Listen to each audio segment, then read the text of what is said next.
Hola! Yes! Comment ça va, mon Ça boy? va super bien, mon gars. Écoute, moi, tu me fais parler de hockey dans un pool ou dans un podcast de MMA, man. Je suis aux anges, c'est juste parfait.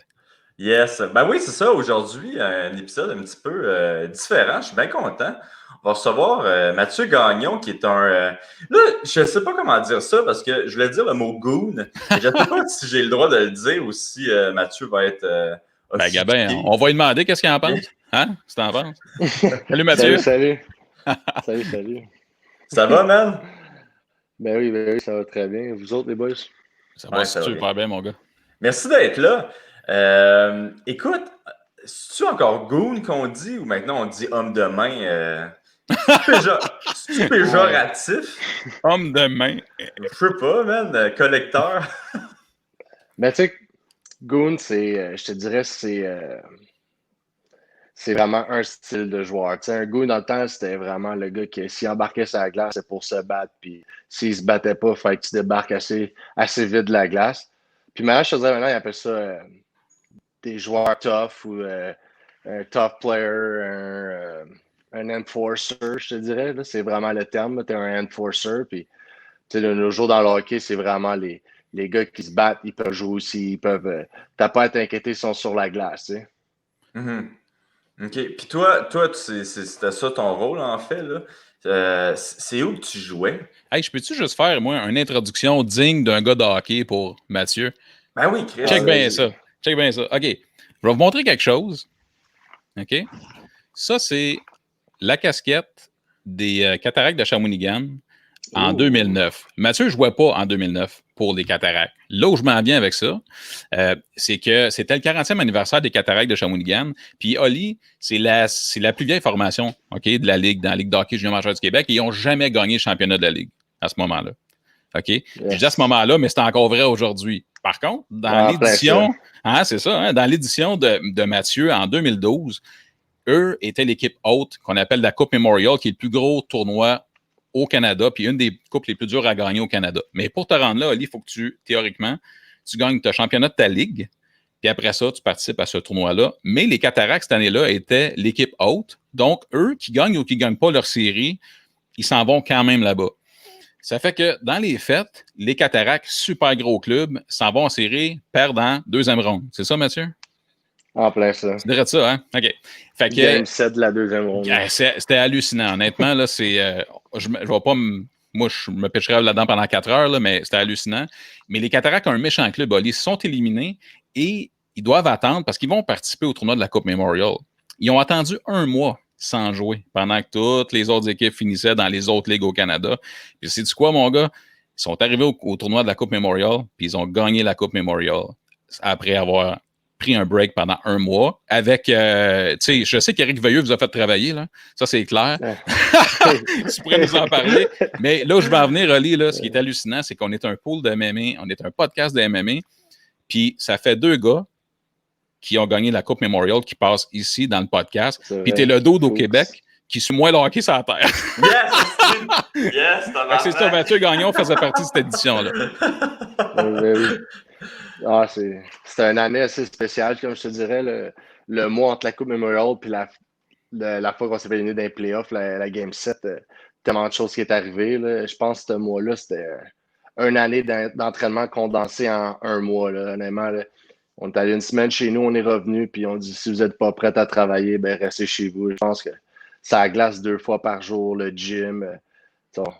Une chance qu'on a gagné, sinon ça aurait fait mal pour rien, tous ces efforts-là. Ouais, puis là-dessus, encore une fois, on ne va pas s'étendre, mais il y avait du drama, Ali, là-dedans, c'était hallucinant. T'aurais aimé ça vivre cette époque-là. Il y avait du drama en masse. Ah, c'est du gros drama, là. Ouais, c'était capoté. Autant dans le vestiaire que dans la ville, puis que le DG, c'était hallucinant. Fait que, tout le monde faillissait, là? Ben non, mais tu sais, quand ça va pas bien, ça va pas bien, là, dans le sens où, tu sais, comme quand tu es supposé, entre guillemets, de gagner, puis il y a des nouveaux joueurs qui arrivent, c'est compliqué. Après ça, l'entraîneur n'est pas content. Le DG, lui, il a tout misé dans son équipe. Ils ont perdu en 2e round. Oli, ça s'explique mal, mais c'est un échec, là, à ce moment-là. C'est vraiment un échec. Tu te boostes un club, puis tu vas chercher des joueurs à Noël pour améliorer ton équipe, puis tu sais qu'après ça, tu vas rebâtir pour des années, puis tu te fais une 2e ronde, là, je te dis que c'est là où jamais. Pas grand place que... on a été des losers pendant un bon mois. Là. Ah ouais, puis C'est les, quand même, les journaux, c'était tout. Redemption. Là. La Coupe Memorial, c'était Redemption. Là. Fait que je ne sais pas s'il y a une équipe qui a autant goûté à la Coupe Memorial que les Cataractes de 2012, mais man, c'était impressionnant. Ah ouais. Sur ce, j'ai fini mon entrée avec Mathieu. Mais là, toi, Mathieu, c'est où que tu joues présentement? Moi, je joue en Angleterre maintenant. C'est une ligue, dans le fond, que ça fait des années qu'elle est là, puis c'était reconnu comme, dans ce temps-là, il appelait la ligue Jurassic Park. C'était vraiment une ligue là, que c'était tough, puis ça jouait rough. Puis je te dis, c'était. Puis que, tu sais, des joueurs de mon style, ils aiment ça. Puis que maintenant, le hockey s'est tellement amélioré, ils sont rendus en Division 1, ils ont joué contre Team Canada cet été, l'Angleterre, puis tout, que c'est une ligue qui est vraiment le fun à jouer en ce moment, je te dirais. Là. C'est quoi qui est arrivé? Hein? Toi, j'imagine, à cause du COVID, t'es revenu ici, là? Ouais, en plein ça, dans le fond, mid-practice, là, tout se faisait canceller en Europe. Là, après ça, c'est la Ouais. Ligue nationale. Puis nous autres, on était comme, il faut vraiment pratiquer aujourd'hui, là, tu sais. Puis je pense ça fait 10 minutes qu'on est en train de pratiquer, puis notre coach il débarque, il rentre, puis on s'est fait kick-out de la patinoire. On a dit c'est fini, rentrez chez vous. C'est quoi, t'es revenu à Montréal une semaine après ou genre la journée d'après? C'est arrivé le vendredi, puis j'ai pris mon vol le dimanche. Là, OK. ça n'a pas été long. Là. Nettoyer une maison, pacter mes bagues, puis je suis parti. T'as-tu eu des nouvelles pour un retour à un moment ou? Ben, je pense qu'ils parlent de. Ben, ils parlent. En ce moment, leur plan, ce serait octobre. Commencer les camps d'entraînement en octobre pour l'Angleterre. Tu sais. Chaque pays, dans le fond, va être différent. Puis 10 octobre, tu sais, ça va être peut-être en septembre, ils vont pousser d'une semaine. Ou... Normalement, Ben, c'est à quand date- pour toi à Manchester, le camp d'entraînement? Ben, ça dépend des équipes, tu sais, ça dépend de leur budget. Tu sais, il y a des équipes qui commencent début août. Puis nous autres, on était plus mi-août environ. Ça fait un mois ou deux de plus, là, au moins. Là. OK. OK, ben man, on va espérer. Hey, aujourd'hui, comme on disait, c'est un petit peu spécial. C'est un top 3 différent. Que j'ai eu Ben plus oui. de misère cette fois-ci. J'ai eu plus de misère, j'ai eu plus de recherches à faire. J'ai trouvé mon top 3. Là, je pense que le monde va me hate, là, mais je l'ai trouvé mon top 3. Fait qu'on va faire un top 3 des combats de hockey. Fait que ça peut être n'importe quelle ligue. Ça peut être, je sais pas comment on appelle ça, mais les enfants, là, les mineurs. Les juniors. Ah ouais. Les Ah, mais juniors. je suis curieux de voir ton top 3, un combattant d'MMA sortir un Ouais, top mais 3 écoute, hockey. j'ai essayé de trouver des affaires différentes. Là. Fait que là, Ali, tu sais comment je me sens quand on parle de films random, là? C'est dur à trouver, hein? C'est ça. Ouais, mais non, mais les films, ça doit être encore plus tough parce que, tu sais, moi, j'ai juste fait Best Hockey Fight sur YouTube. Là, il y avait une liste, puis là, j'ai fait un petit peu plus de recherche titre. Mais je me demande, là, quand tu as regardé ça, t'en regardais-tu en, mettons, leur technique, t'en regardais-tu vraiment l'agressivité ou le nombre de coups de poing? Ou... Mais, hey, ça, c'est un esprit de bonne question. Tu sais, si moi, là, je devenais comment on dit ça, un tough du Ouais. hockey, c'est quoi la base des techniques pour se battre en hockey? J'ai remarqué que, tu sais, beaucoup de Savoir monde... patiner. Ouais, c'est ça. Mais le monde enlève leur casque, ils gardent leur casque. Puis là, je suis comme, il n'y a pas d'avantage à garder son casque. Parce que moi, dans ma tête, il y avait un avantage. Il y a beaucoup de vraiment, la pognage base, de grippe. là, Ouais, vas-y. vraiment, c'est des grips, dans le fond. C'est Ok. comment tu prends ton chandail, pas le perdre, te défaire aussi, là, quand il prend ta manche, là, puis t'es pas capable de te rendre, d'être capable de twister ton bras. Puis c'est vraiment... je te dirais, c'est le plus grosse technique, c'est pas comment tu frappes ou le reste, c'est vraiment ton équilibre, puis comment tu te défais ou comment tu as ta grip pour pas te faire frapper aussi, tu sais. Mhm. Ben, Ouais, c'est j'ai ça. entendu parler, là. Ouais, ben c'est ça. Mais j'avais remarqué que beaucoup les grips, c'est pas mal ça de votre défense. Si vous pognez j'appelle ça le gi, là, parce que je trouvais que ça ressemblait à du judo, là. Ouais. Mais le chandail, puis vous tourniez pour vraiment essayer de ne pas vous faire frapper. Ben, c'est vrai que le judo, c'est quand même les mêmes techniques de premier le gi puis de défendre. Mais tu sais, il y a vraiment il y a ta technique, la technique conservatrice, tu sais. Tu prends les manches, puis tu locks comme ça, c'est que tu tiens son bras qui peut frapper, puis tu promènes l'autre pour pouvoir frapper. Ou moi, je suis plus offensif, c'est tu tiens par le cou, puis tu te gardes lousse, puis tu frappes. Oh, tabarouette. Puis quand t'en as deux comme ça en même temps, ça cogne, hein? Quand Ouais, les deux exact. dans la même technique, là. Ben oui, c'est c'est. la fatigue qui l'emporte. Là. Ouais. Mais c'est ça, puis c'est tellement intense aussi. C'est souvent pas des longs combats, là, mais c'est 30 secondes, 45 secondes, gros max. Là. Un 40 secondes, c'est un long. Là. Ouais, vraiment. Là, mais non, j'ai bien aimé ça. C'était différent. Fait que, hey, je vais commencer avec le top 3, vu que je suis le gars qui s'y connaît moins. Fait que je vais pas finir. Moi, mon numéro 3, c'était Aaron Downey contre Jesse Bullris. Ouais. Star de Dallas contre Hurricane de Caroline. Vraiment, là, c'était comme le combat technique, là. C'était vraiment un 1-2 de boxe. Donc, c'est Jesse qui essaie de lancer son cross. Puis, ils n'ont même pas de grip. Là. Ils n'ont rien. Il essaie de lancer son cross. Aaron, il fait un slip. Il fait jab, cross. That's it, KO. Le combat, il dure genre 5 secondes. Puis moi, j'étais comme tabarouette. Si je pensais que, tu sais, le monde d'habitude, il s'agrippait. Puis c'était vraiment la première fois que je voyais, genre, vraiment un KO, là, genre. Puis that's it. Puis pour de vrai, là, Jesse, là, il est plus là. Là. Puis, je me rappelais ça. Là. Ouais, vraiment impressionnant. Là. Puis, tu sais, même les commentateurs, ils battent trip dans leur culotte, là, puis ils appellent ça le KO of the décennie. C'est hockey.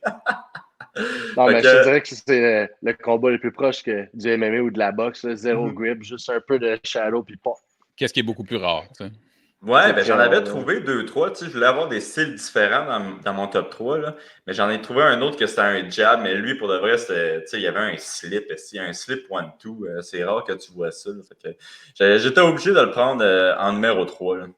Fait que c'est ça. Bon choix. Veux-tu y aller MVP? Ah ouais donc. Écoute, comme d'habitude, mes top 3 sont différents parce que c'est large. Fait que je me suis dit, Gabin, je vais me payer à la traite. Le premier que j'ai pris, mettons qui est mon troisième choix, c'est parce que les gens le connaissent, puis j'ai une expérience personnelle parce que j'étais là le plus possible, je l'ai expliqué. Mon deuxième choix, c'est un petit Easter egg, puis mon premier top, en fait. C'est un vrai combat de tough. Fait que mon troisième choix, c'est l'époque, pour tout ce que ça représentait au niveau junior, les combats entre Georges Larac et Peter Worrell. Peter Worrell, 6 pieds 7, 230 les connaisseurs. Ah non, mais pour vrai, Worrell, c'est un monstre, 6 pieds 7, 230. Puis Georges était 6 pieds 4, déjà 230, 240 certains à l'époque. Et écoute, c'était dans la ligue, là, c'était un phénomène.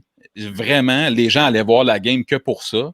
Tu sais, dans une ligue qui a beaucoup de talent, dans la Ligue junior majeure du Québec. Là. Et puis moi, j'ai été à l'école avec Georges parce qu'il jouait à Saint-Jean pour les Lynx au début de sa carrière. Puis, fait que j'ai des anecdotes aussi sur Georges, mais ça sera pour une autre fois. Puis, aussi, dans le fond, j'allais le voir à Hull quand il jouait contre Worrell. Puis, j'allais à Granby aussi quand il jouait pour les Prédateurs, Georges, parce qu'il s'est promené, OK? Mais juste ça, là, pour mettre en contexte, j'ai même pas souligné un combat. C'était l'anticipation, c'était le build-up, c'était les deux kings. Et, tu sais, qui va perdre un combat finalement? Parce que ces gars-là, ils perdaient juste pas de combat. Là. Ça avait aucun bon sens. Puis, dans la ligue, c'était... Juste, tu rentrais dans le building, là, déjà à Hull, tu rentrais dans le building, c'était électrique, là, en partant, là. Man, c'était incroyable. Puis si tu avais pu vivre ça, Oli, tu aurais capoté. Juste comme, toi qui étais un fan de build-up, de drama, puis tout, tu aurais trouvé tellement ça beau que tu aurais peut-être même pleuré. Là. C'était magique. Fait que c'est mon troisième choix. Mathieu, ton troisième choix? Moi, je n'irai même pas dans la Ligue nationale, je vais aller des mineurs, deux légendes des mineurs, John Morasti et Yablonski. Oh. Je pense ça, là, Polly, que tu connais pas, ça, c'était vraiment là, le old school, là, comme j'appelle moi des dinosaures. Là, c'est vraiment Jurassic Park. Ces gars-là embarquaient sur la glace pour un chiffre, puis ils économisaient leur énergie juste pour ça. Puis ces deux gars-là, c'était deux meilleurs amis. Là, puis je te dis, ça se pognait par le cou, puis c'était une vingtaine de coups de poing jusqu'à temps que les deux soient fatigués, puis les arbitres essaient d'arrêter les combats, puis ça les repoussait, puis ça continuait. Je te dis, c'était un show, là. Mais tu dis que c'était des meilleurs amis. C'est-tu du sarcasme ou... Non, honnêtement, c'était deux chums. Ils ont joué ensemble en Russie, puis tous ces gars-là, ils embarquaient sur la glace, puis...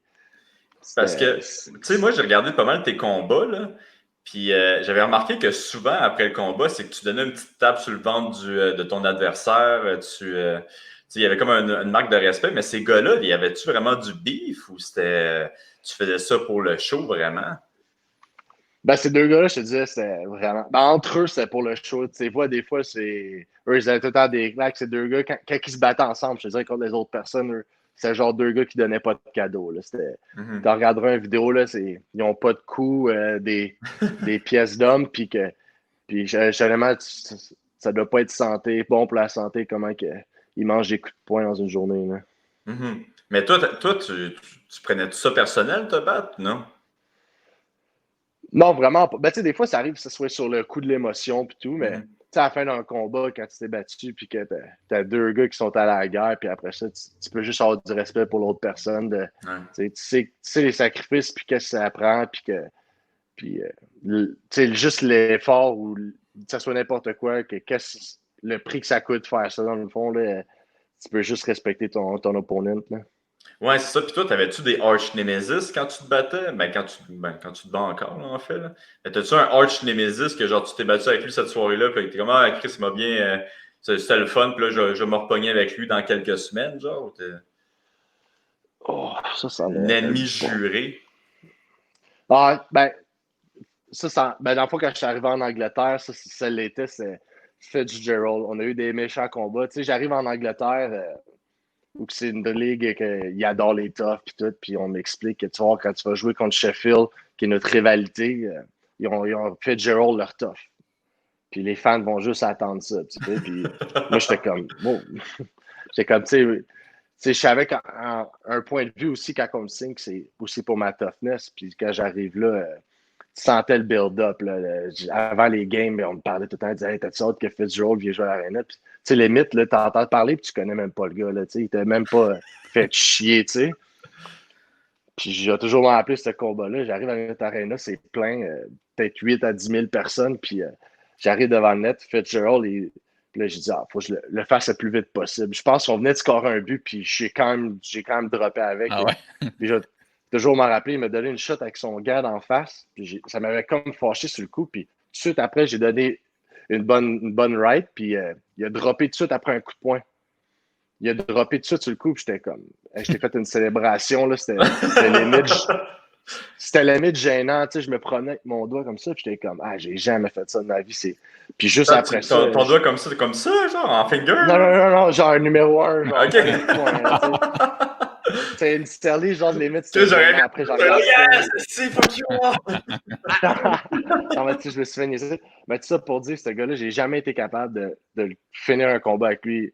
Tu sais, je le drop, il se relève, il vient me rencontrer au milieu de la glace. Je pense qu'on est allé pour une autre dizaine de coups de poing. Puis c'est la même chose le combat de suite après. Puis il vient me voir, puis il savait que j'avais gagné celle-là, puis il vient me voir chez lui, puis il me dit là, faut que tu m'en redonnes un autre, t'as pas le choix.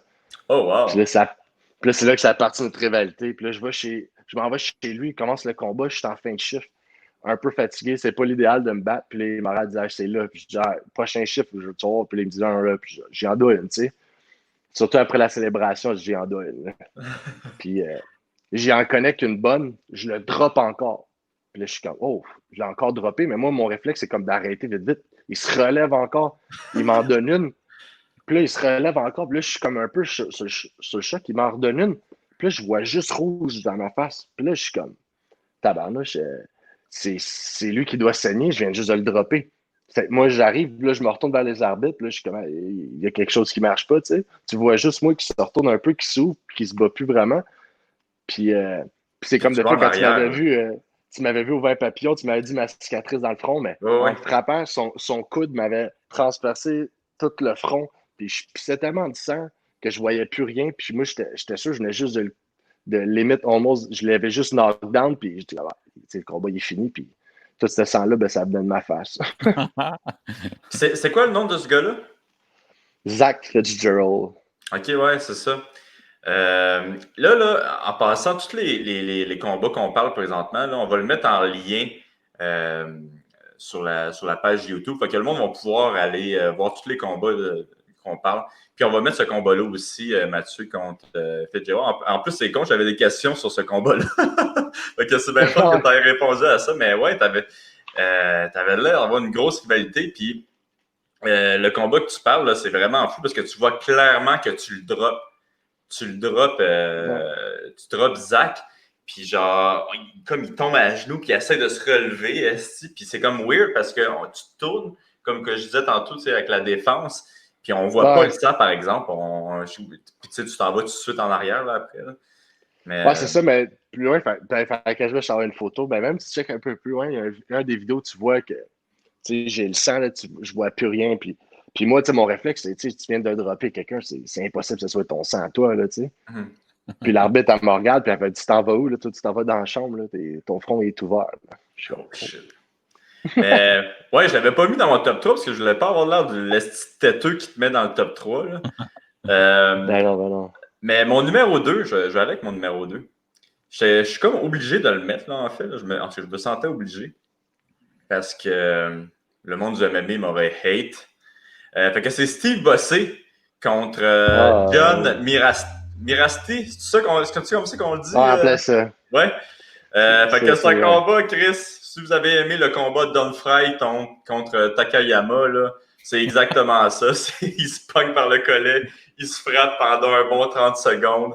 Puis c'est un solide combat. Puis il y en a plusieurs des combats comme ça, entre les deux. Là. Il y en a un que Steve le décalisse. Puis il y en a un autre que vraiment Steve, man, il se fait donner une grosse shot. Il passe proche et ses genoux, ils fléchissent un petit peu, mais il revient puis finalement, ça continue. Fait que c'est ça, j'ai pris l'ensemble de l'œuvre de Steve Bossé contre John Mirasti. Je pense que, je sais, moi je connais pas vraiment le hockey, mais j'imagine que c'est un classique, là, ces combats-là, dans cette ligue-là. Mais c'est ça mon numéro 2. Assez good. Mon numéro 2, moi, c'est mon petit Easter egg. Fait que là, nous, on parle des meilleurs combats qu'on a vus. Moi, je vous parlais du pire combattant de l'histoire de la NHL, c'est-à-dire Wayne Gretzky. On va mettre la vidéo, là, mais Wayne Gretzky, moi, évidemment, je n'ai pas vu ça live, là, mais il s'est battu en 82 contre Neil Broughton, qui n'est pas plus un tough, là, on s'entend. Mais c'est tellement drôle parce que Broughton fait juste la ramasser de même. Puis c'est Gretzky qui drop en passant. C'est lui, il était choqué, tu sais. Puis, tu sais, Gretzky, il pèse à peu près 140 livres. Là. Fait que Broughton le prend, puis il donne juste 3 petits coups comme ça. Gretzky tombe comme à terre, les arbitres les séparent tout de suite parce que, tu sais, c'est Wayne Gretzky. Là. Puis, il s'est battu 3 fois dans sa carrière, Wayne Gretzky. Puis, ça a toujours comme ressemblé à ça, mais c'est tellement drôle. Il est 0-3, Wayne. Non, mais ça n'a pas de bon sens. Je veux dire, le Waterboy avait plus de chance. Là, fait que, mais c'est drôle. Qu'est-ce qui était drôle? Moi, j'ai trouvé ça comique, c'est que c'est lui qui a fait: là, j'en ai assez, je drop les gants. Puis, encore chanceux que c'était pas un tough, là, parce que ça n'aurait pas été chic. Là, mais écoute, il a même pas rien fait. Une fois qu'il a droppé les gants, il s'est juste fait ramasser, puis il était de même tout le long, puis il tombe à terre, puis c'est tout. Fait que, gros combat pour Wayne, fait que c'est ça. Le meilleur marqueur de l'histoire, mais chacun son domaine. Mais ça, man. Non, mais limite, Wayne Gretzky, je suis pas sûr qu'avec ses entraîneurs ou ses propriétaires ou le GM de l'équipe, il serait content quand il se battait. Hein? Vraiment pas. C'est mal investi. Il valait trop cher pour se battre. Hein? Hey, j'avoue qu'il devait être stressé. Tabarnak, Wayne, qu'est-ce que tu calisses? Oh, fuck. Numéro 2, Mathieu. Tu vois, moi, là, j'avais fait ma liste. J'avais fait un top 3. Puis là, j'ai dit, je vais shooter 2 combats que j'adore, puis je vais m'en mettre un à moi là-dedans. Puis là, j'étais comme, ben, tu sais, je voulais, ben, on va le mettre top 2. Un des miens. Ben, un combat. Honnêtement, il faut t'en regarder ça, Lee, tu vas rire. Dans le fond, je vais mettre ça. C'est la fois dans les playoffs, on avait joué contre Manchester dans East Coast. Cette année-là, comme tu dis, j'étais un tough, mais je jouais beaucoup. Ça fait que mon entraîneur ne voulait jamais que je me batte. Il dit là, je veux pas que tu te battes, tu joues trop, je veux pas que tu te battes. C'est que les autres lignes, l'autre bord, ils savaient que j'avais juste en show, puis ils me niaisaient toute la game. Puis en venant dans une game des playoffs, on perdait 5-0, puis il y en a un qui m'a niaisé, puis je l'ai échappé, je me suis fait suspendre pour le reste des séries. Hey, ton entraîneur devait être content. Je te jure, là, je suis pas un... Tu vois, honnêtement, ça s'explique. Tu regarderas la vidéo, là, je me suis battu avec tous les gars qui avaient ça à la glace, je pense. Là. Ah ouais? Je l'avais échappé, là. Je l'avais échappé, puis honnêtement, là, c'est... Limite, je regarde maintenant, puis ça me fait rire. Je suis comme, c'est quoi qui s'est passé là? Mais il y avait combien de personnes sur la glace? C'est quoi? Ils te séparaient, puis là, t'allais chercher quelqu'un d'autre, genre? C'est en plein ça. Puis j'embarque sur la glace, puis j'ai à mon coach, c'était 5-0, puis là, j'ai à mon coach de défenseur, je dis, envoie-moi sa glace. Faut que j'aille passer un message. Je dis, non, hey, bats-toi pas. Je dis, non, je vais juste passer un message. Il m'envoie ça. Là, je dis au gars sur le face-up, je dis, la POC, là, peu importe où que ça va, je m'en viens après toi. Tu m'as bavé toute la game, là. Puis, il était jamais sur la glace avec moi. Moi, le coach, il me jouait contre la première ligne, puis lui, il jouait sur la 3, puis il me lâchait pas, Puis je dis, arrête, je dis, là, t'es sur la glace, il n'y a plus personne pour te défendre. C'est fini. Je te dis. Puis là, je te dis, je commence à souligner sur lui. Ah, je te dis, ça arrivait tellement vite. Puis après ça, mes teammates, ils tiennent les autres. Puis après, j'en sors un du combat. Je commence à me battre. Puis là, il y a un autre qui arrive. Puis lui, il se pitch shoot à terre. Ça ne tentait pas. Puis là, les arbitres essaient de m'emmener au banc de punition. Je m'en vais à l'autre bord. Je cours après des gars sur la glace. Je te dis, c'était la jungle. Honnêtement, tu vas rire. Je vais t'envoyer les. Ouais, tu m'enverras le lien. Puis on va le mettre aussi dans les liens là, pour YouTube. Là. Ben, pour te faire suspendre Là, des séries au complet, il faut que ça soit épique. Là. Non, c'était. Honnêtement, c'est de l'accumulation de toute la saison sans pouvoir vraiment me battre. Puis je m'avais fait baver un peu trop souvent ce game-là. Une game de série 5, on parlait 5-0. Puis, moi, je suis dans la chambre, je suis assis, puis je suis comme, oh non, je suis dans le trouble. Je le sais que j'ai messed up. Puis je vois juste mon entraîneur qui rentre, puis il a un sourire d'en face. Il riait, genre, il était comme. Un petit message! C'est quoi qui est arrivé? J'ai juste le coach de défenseur. En plein ça. Puis lui qui me dit, ah, ça c'est. Il dit, hey, tu m'as menti, tu m'as dit que tu allais juste passer un petit message. Puis là, les mecs étaient off, mais il était comme. Il ne pouvait même pas être fâché après avoir vu ça, il faisait écrire. Là. Ouais. Ah, c'est bon. C'est drôle, ça. Écoute, mon numéro 1, là, c'est pas un combat entre deux personnes. C'est un combat. C'est les Bruins. Ah, un brawl. Ouais, c'est les Bruins contre les fans des Rangers. Vous avez sûrement vu cette vidéo-là. De l'équipe des Bruins qui sautent dans les estrades pour se battre contre des fans. Puis, tu me connais, Rog. J'ai trouvé ça succulent comme vidéo. Là. Je crois. Surtout quand un des joueurs des Bruins a pris le soulier d'un des fans puis qui a commencé à le frapper avec le soulier qu'il lui avait volé puis qui a genre juste lancé le soulier sur la patinoire. Puis tu sais, j'ai comme regardé un petit peu l'histoire derrière ça puis vraiment, là, ce fan-là, il est parti chez lui sans soulier. Là. Il est parti chez lui revoir sa femme avec un soulier sur les pieds. Puis tu sais, c'est fou parce que ça fait quand même un petit bout que c'est arrivé. Mais ça, si ça arrivait là, tabarnak, c'est fini là, pour la carrière de ces joueurs-là. Mais ils ont juste eu une petite... c'est quand même quelques games qui ont été bannis, là, mais rien de fou dans la tête. Je pense qu'il y a eu une amende de 500$, qui était beaucoup dans ce temps-là.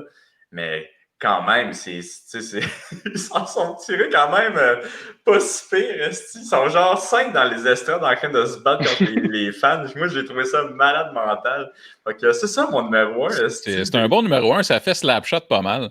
Ouais, ça fait slapshot. C'est écœurant pour vrai. Mais c'est arrivé aussi dans la NBA. Puis dans la NBA, t'es vraiment proche des fans. Là, puis là, c'était pas chic parce que c'est des gars de 6 pieds 10 qui s'en vont sur ta tête à te cogner. Là. Puis ça fait pas 100 ans de ça non plus. Fait que ouais, c'est peut-être pas la meilleure relation que tu peux avoir avec tes détenteurs de billets de saison, je dirais. Parce que, tu sais, dans le fond, ben là, tu me dis tu joues chez l'adversaire, mais quand même, tu n'as pas de sécurité de temps, là. T'sais. Mais je sais pas, bro, c'est une belle expérience pour les fans, ça, genre. C'est sûr. C'est une belle histoire que t'as, là, après ça. Mais dis-toi une chose, un joueur de hockey motivé, là, il est plus motivé qu'un joueur de basket. Parce que le joueur de hockey, là, il y a une baie vitrée en arrière, là. Je veux dire, il faut que tu fasses un effort conscient pour aller ramasser le monde dans le crowd. Là. Mais, tu sais quoi, après cette game-là, là, ils ont décidé de grossir les baies vitrées pour que ça soit plus haut parce que c'est trop facile à passer. Puis c'est vraiment après cette game-là.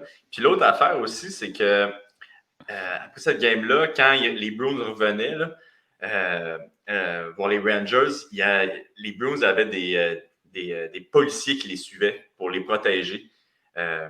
C'est pas des policiers vraiment de Boston, là. Fait que c'était pas...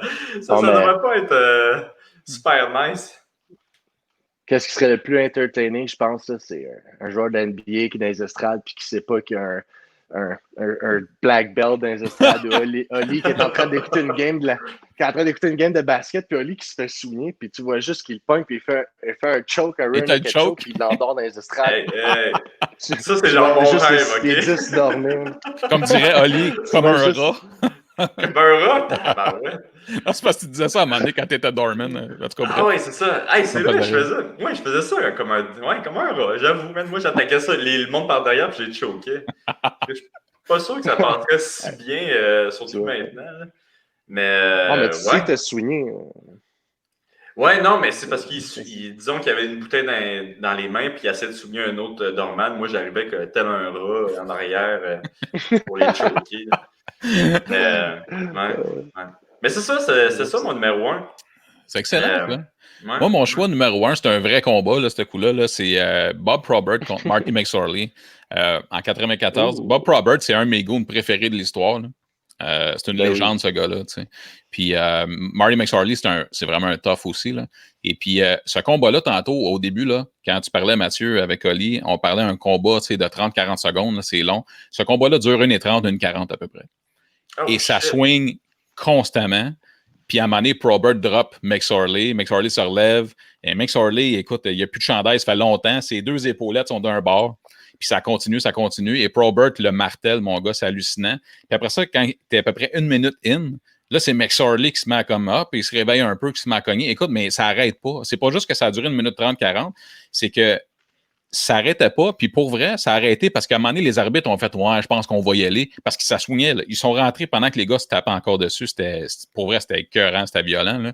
Puis voilà, c'est ça. Bob Probert, c'est une légende. Là, mais dans ce temps-là, en plus, il n'y avait pas de règles sur comment attacher ton chandail. Les gars, ils voulaient s'en débarrasser. Ils voulaient s'en débarrasser pour pas qu'il y ait de grip. Quand tu arrives, tu n'as pas de grip, puis tout en a une, t'es dans le trou. Ouais, non, c'était pas la même réglementation. Hein?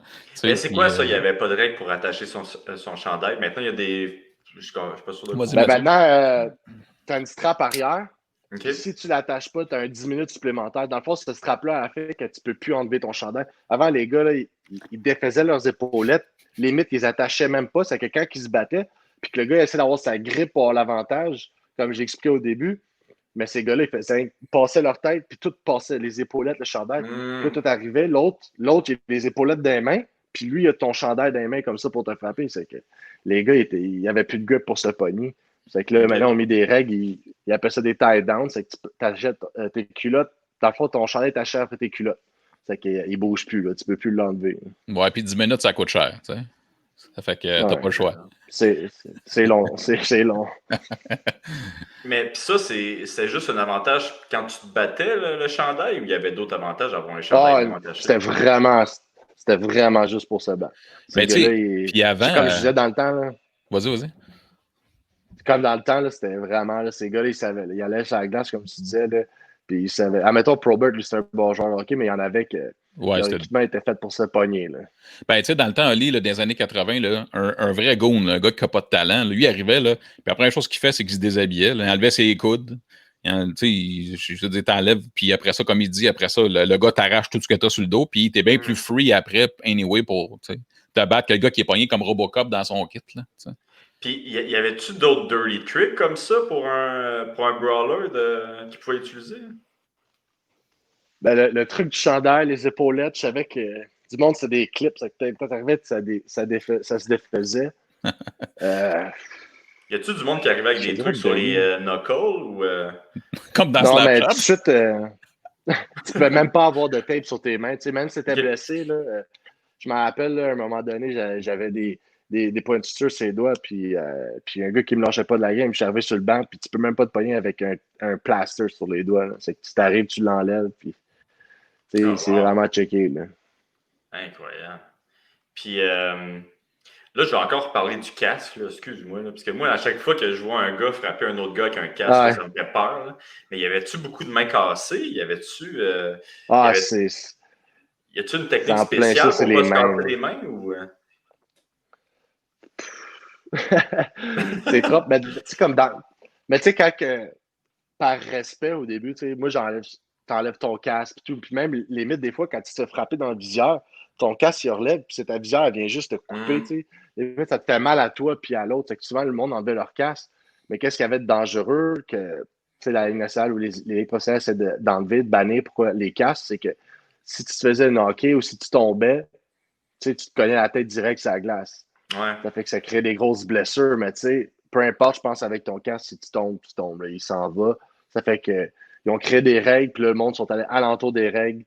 Ils ont commencé, au lieu d'enlever leur casque, ils faisaient qu'enlever leur strap, puis l'autre joueur l'enlevait pour lui, puis ils ont essayé d'aller alentour des règles. Ça Mais attends, limite, c'est que c'était stagé. c'est ça, les deux, ils travaillaient ensemble, là, tu veux dire. Là. Ouais, au début, c'était vraiment, c'est que tu frappes puis le casque, il faut qu'il tombe. Là, Okay. Souvent, après un coup de poing ou deux, là, un casque, c'est jamais serré. Là, à part si tu es un gars de première ligne ou tu le tiens bien serré, là, mais c'est vraiment un coup de poing, ça le fait partir normalement.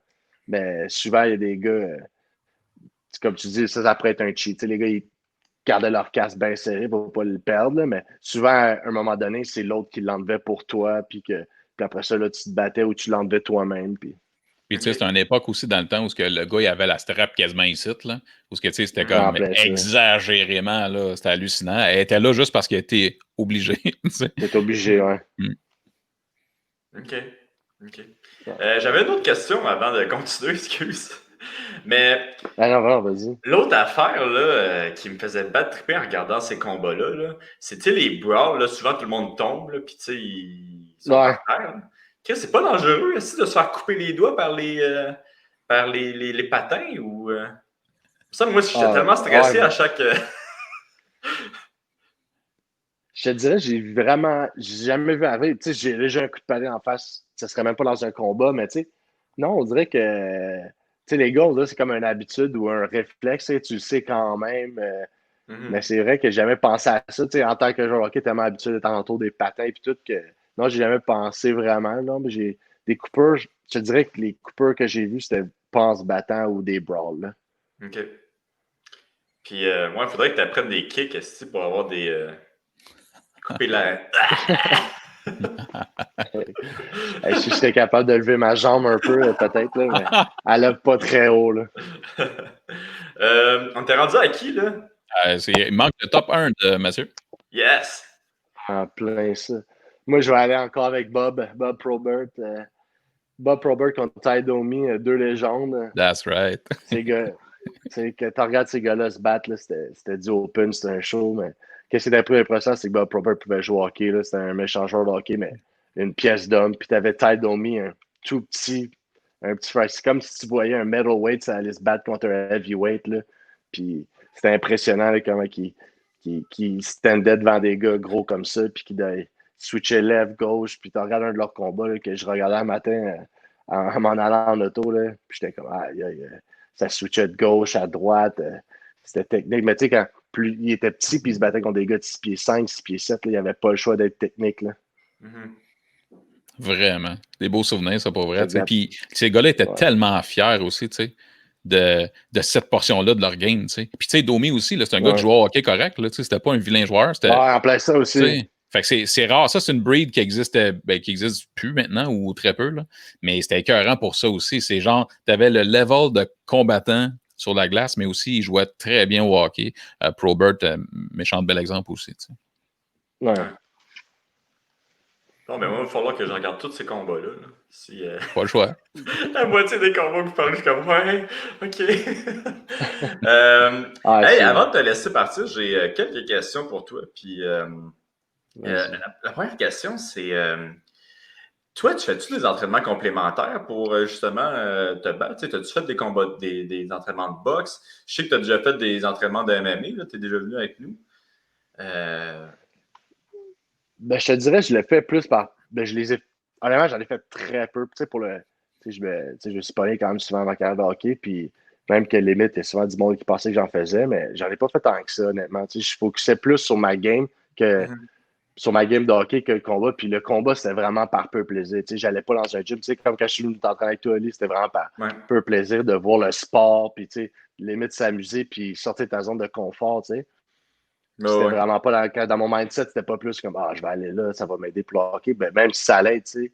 Mais c'était vraiment qu'à les fois que je l'ai fait, les peu de fois que je l'ai fait, c'était vraiment pour le plaisir que j'aime le sport de combat, dans le fond. Là. Ouais, mais t'es quand même un naturel, là. Toi, t'étais venu avec moi, t'étais venu aussi avec Zach Fucalé, là. Puis, Ouais, en plein ça. t'as-tu le vidéo Non, on s'en est MVP? pas reparlé. Tu me On l'as pas s'en est pas envoyé, en parlé? fait. Tu me l'as pas Ah, je te envoyé. l'ai pas envoyé. Mais Non. je vais le mettre aussi, je pense, le vidéo. Mais j'avais pris une vidéo de toi et lui qui s'étaient battus ensemble. Puis tabarnak! Moi, je savais que vous aviez comme une saison qui arrivait, là. Puis tu l'as vu, le MVP, le combat, là? Ouais. Mais esti, il faisait des affaires, là. Il faisait juste de la lutte, par exemple, là. Mais il y avait des slams, il y avait, à un moment donné, je pense que Zach prend ton dos, tu te pitches sur le dos. Puis tu sais, ça, c'est tout illégal, genre en jiu-jitsu. Fait que moi, j'étais comme, tabarouette, est-ce que leur carrière? Mais on mettra le vidéo. Clairement. Je vais le mettre après sur la page, Ah, la page YouTube. Puis, t'as aussi une histoire qui m'avait fait bien rire. Avec les Diaz Brothers, man. Peux-tu le compter, ça? yes. Ah, ouais, ça, c'est. Ben, dans le fond, même dans ce temps, comme je te dis, j'avais jamais fait vraiment d'entraînement, c'est que je connaissais pas tant ça. Puis, moi, je jouais à Stockton dans le temps. C'est ma première année professionnelle. Je jouais à Stockton en Californie. Puis, le 209 qui disent les Diaz, là, c'est vraiment là, c'est rough, là. T'sais, ils font pas semblant. Là, puis t'arrives là, puis tu t'entends parler un peu des Diaz, là-bas, c'est quand même. C'est pas gros, là. Puis on est tous dans un bar en train de prendre des verres, puis tu vois des gars rentrer avec un entourage, toutes les oreilles choufflues. Puis tu sais, dans ce temps-là, tu pouvais pas te dire exactement c'était Nick Diaz, tu sais. Puis tu sais, je vois juste qu'il s'assied à notre table, puis qu'il fait comme vous êtes les joueurs de hockey, c'est sûr, vous autres, tu sais.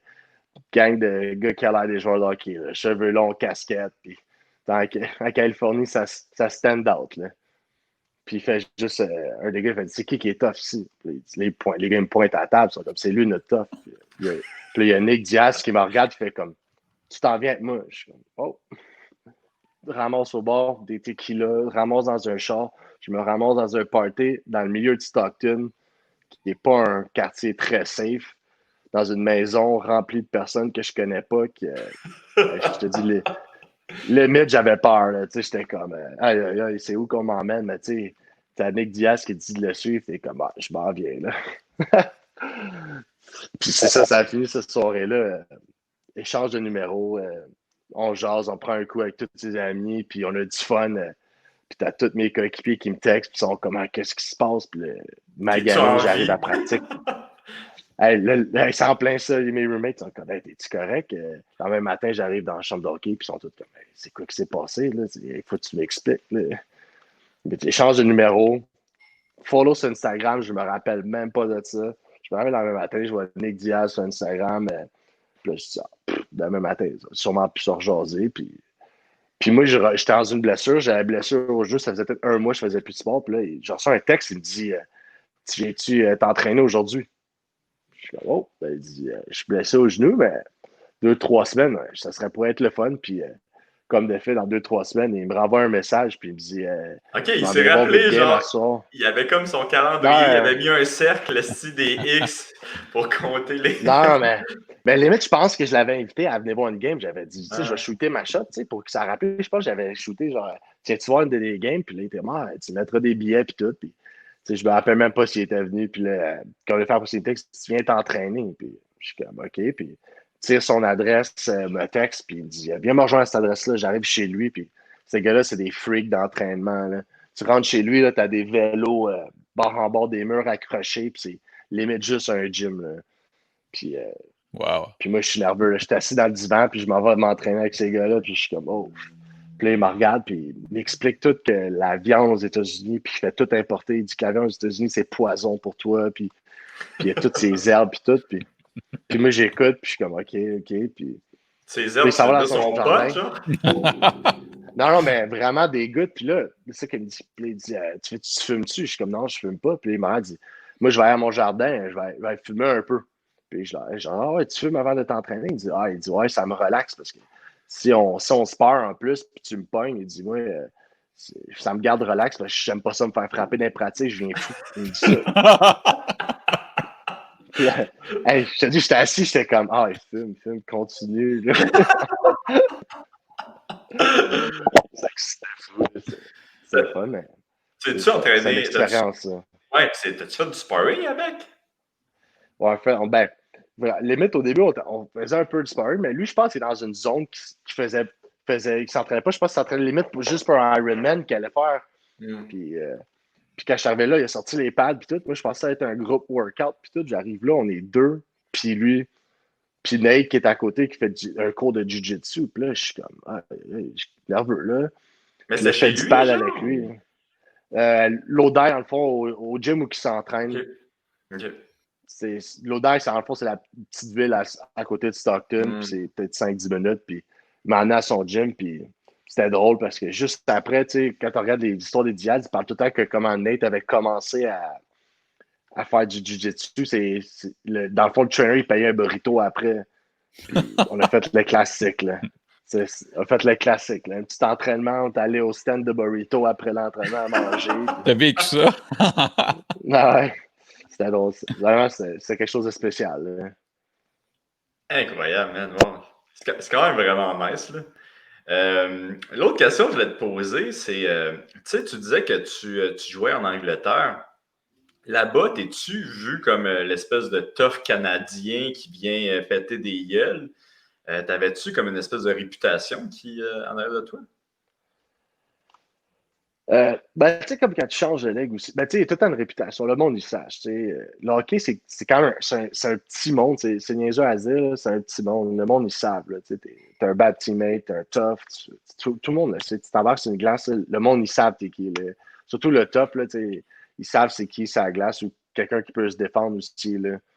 Puis quand je savais là-bas, je disais que je commençais, j'avais un nom, mais que quand j'ai commencé à me battre contre les plus toughs, puis que je pense pas avoir perdu un combat cette année-là, c'est comme ça que tu te fais un nom dans une ligue, puis que tu gagnes ton respect. Là. Ouais, c'est ça. Puis tu disais, toi, que t'es Mais, allé péter Zach. ouais, C'était-tu le je gars le plus... pense que c'est. C'était-tu le gars le plus tough contre qui tu t'es battu, tu penses? Non, je ne dirais pas le plus tough, non, mais dans cette ligue-là, ça l'était quand j'étais arrivé en Angleterre. Mais dans mes années plus jeunes, mais dans le fond, moi, là, j'ai suivi le développement du hockey. Moi, quand je suis professionnel, c'est là qu'ils faisaient vraiment qu'ils essaient de sortir les goons, puis que vraiment que si tu te pognais, il fallait que tu sois un bon joueur de hockey. Puis quand moi je suis professionnel, mais ma première ou deuxième année pro, il reste encore ces gars-là. Il en restait encore, c'est qu'ils se faisaient descendre la Ligue nationale jusque dans des mineurs. Puis que moi, j'arrivais à 21 ans, puis il fallait que j'affronte ces gars-là, comme Yablonski, puis c'est. Ben, Oh dans le fond, shit! c'est comme ça que j'ai fait OK. mon nom. Là. Oh wow! Puis toi, a-tu fallu que tu te réinventes après ça ou t'étais déjà un excellent joueur quand ils ont commencé à descendre le monde? Ben, dans le fond, moi, vraiment, là, quand je suis arrivé professionnel, j'ai jamais eu à me battre. T'sais, dans le junior, ça faisait partie de ma game, mais c'était pas genre, j'étais pas un goon. Puis quand tu arrives professionnel, tout le monde est bon, le talent, il monte. Puis limite junior aussi, j'étais un troisième paire à la défense. Puis tu arrives professionnel, puis les gars sont encore meilleurs. Il faut que tu fasses ton nom. Puis quand je suis arrivé au Canada national, ils m'ont dit on pense que si tu veux jouer à national un jour, il faut que tu te pognes. Puis moi, 20 ans, je suis comme on va te signer sur un contrat. Les Islanders, ils ont va te signer sur un contrat en ligne américaine si tu te pognes. Je suis comme, let's go, on le fait. Ça, Ça ça fait t'a-tu que fait chier quand ils t'ont dit ça, par exemple? non, parce que déjà que tomber en professionnel, j'étais content puis qu'il t'offre un contrat en ligne américaine. Puis que Hmm. le but, c'est la Ligue nationale. Puis, tu sais, il y a du monde, tu le sais, les gars qui aiment pas ça se pogner. Juste ça te pogner avec eux, tu le sais. Puis moi, j'aimais ça, limite, là, honnêtement. Puis j'aime autant en jouer, là, mais j'aimais ça me pogner que ça me dérangeait pas. Puis que moi, je voyais que peut-être en me pognant, j'avais une chance de faire la Ligue nationale, peut-être en faisant ça. Puis que ça allait die down, là, on va se le dire. Un an ou deux après, tu pourrais plus monter en nationale en te battant. Là, ça n'existait plus. OK. Hmm. Ouais, c'est un fait. Ça fait que ça fait des années que fait que tu travailles sur ta game, fait que tu sois capable de jouer et de pogner. Puis là, toi, t'as quel âge présentement? 27. Ben, ça, c'est à peu près c'est jusqu'à quel âge que tu vas pouvoir euh, ben, c'est ça, être un sportif au hockey? Ça dépend vraiment, là, mais je te dirais que si tu passes tes 30 ans, si tu atteins 30 ans, je pense que tu as fait quand même un bon bout. Là. Cette année, c'était ma 7e année pro. Puis si je Mhm. joue à 30 ans après ça, je pense que passer 30 ans, là, c'est vraiment des années supplémentaires ou additionnelles de bonus, comme qu'on pourrait dire. Là. C'est comment jouer ça à dépend Manchester? vraiment. Là. Hein, c'est comment jouer à Manchester? La foule, tu sais, même toi, quand tu habites là-bas, tu sais, l'espèce de petit clash, c'est-tu agréable de voir autre chose en même temps? Tu es rendu là-dedans maintenant depuis un certain temps. Là. Je te dirais que Manchester, c'est un petit marché, par exemple. Tu sais, Manchester, le football ou le soccer, c'est tellement gros, là, c'est ridicule que c'est que ça. le hockey, c'est vraiment un petit marché là-bas. Tu vas dans des petites villes en Angleterre par rapport, puis tu vas rentrer dans une aréna, il y a 8000 personnes, puis le monde ne s'attend pas à ça en Angleterre, qu'il y a des grosses villes de hockey. Puis tu arrives dans une des plus grosses villes en Angleterre, puis qu'il n'y a pas de place pour le hockey, c'est fou. Là. Nous autres, on remplit 4000, là, puis l'aréna est pleine, là, c'est tout petit. Mais ça fait que c'est comme ça a une grit, cette aréna-là. C'est tout le temps été reconnu pour avoir une grit, une petite aréna en Angleterre. Puis, mais tu sais, en allant là-bas, c'est vraiment pas. Je te dirais la ville. C'est une ville incroyable, Manchester. Puis le fait de vivre à Manchester, c'est spécial. Là. Puis t'étais-tu un petit peu connu là-bas? Ouais, dans le fond, c'est en plein ça. J'ai eu mon année à Nottingham. C'est là que je m'avais battu contre Zach Fitzgerald puis tout. Puis moi, j'étais parti en Slovénie l'année d'après. Ça fait que j'étais déjà connu dans cette ligue-là. Puis que mon coach, il voulait ramener de la goutte à son équipe. Ça fait que durant l'été, il m'a appelé. Puis il voulait vraiment m'avoir. Puis il m'avait vendu le fait que c'est un plus petit marché, mais que la ville est incroyable. Puis que les fans sont derrière nous. Puis ça fait que j'avais en Bayern. Très nice. Puis, y a-tu déjà quelqu'un qui a essayé de se battre avec toi à l'extérieur du hockey? Vu que justement, tu sais, c'est plus petit, j'imagine que le monde te connaissait. Je te dirais que non, pas vraiment, mais surtout à Manchester, je te dirais que c'est ça l'avantage. Là. Admettons, à des villes comme Nottingham, comme exemple, là, tu ne pouvais même pas aller au bar. Les bits, le monde sont tellement fans de sport en Angleterre là, que Nottingham, des petites villes comme ça, tu arrivais dans un bar puis tu te reconnaissais, puis que tu ne pouvais pas break un curfew, comme je dirais. Puis à Manchester, personne ne te reconnaît. C'est tellement une grosse ville. Puis que les joueurs de soccer prennent tellement de place que là-bas, t'es nobody. Là. OK, man. Hey, très cool, mon gars. Tellement, là, un gros merci d'être venu. Je trouvais ça vraiment intéressant. Tabarouette, puis c'était différent. J'ai vraiment trippé. C'est une belle expérience. Puis, tu sais, on voit au travers des yeux de Mathieu d'autres choses aussi, tu sais, parce qu'il y a un vécu professionnel différent de ce qu'on voit en Amérique du Nord en plus. Puis, juste là-dessus, on aurait pu comme continuer à en parler tellement que c'est intéressant. Ben, merci beaucoup, mon gars. Plein ça. Hey, Chris, je m'excuse, Rog. T'avais-tu une question à poser? Non, pas du tout. C'était vraiment intéressant. Écoute, moi, j'imaginais là, son expérience en Europe dans laquelle, si un jour on réinvite Mathieu, on pourrait en parler. Parce que je trouve ça intéressant vraiment aussi.